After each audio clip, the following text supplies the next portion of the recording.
Kerala football association ജനുവരി 4 മുതൽ ഫെബ്രുവരി 10 വരെ കുന്നംകുളത്ത് സംഘടിപ്പിക്കുന്ന കേരള വിമൻസ് ലീഗിന്റെ 6ാം പതിപ്പിൽ ചാലക്കുടിയിലെ പ്രമുഖ ഫുട്ബോൾ ക്ലബ്ബായ സിറ്റി ക്ലബ്ബ് മത്സരിക്കാൻ ഇറങ്ങുന്നു.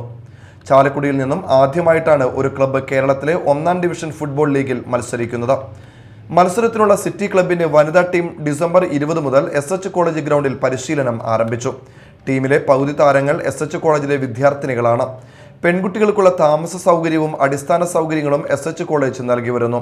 ലീഗിന് മുന്നോടിയായി ടീം ലോഞ്ചിങ് ഇവന്റ് ജനുവരി 2 വ്യാഴാഴ്ച വൈകിട്ട് 5:30 SH കോളേജ് ഓഡിറ്റോറിയത്തിൽ വെച്ച് നടക്കും. പത്രസമ്മേളനത്തിൽ MLA Saneesh Kumar Joseph, SH college principal doctor C.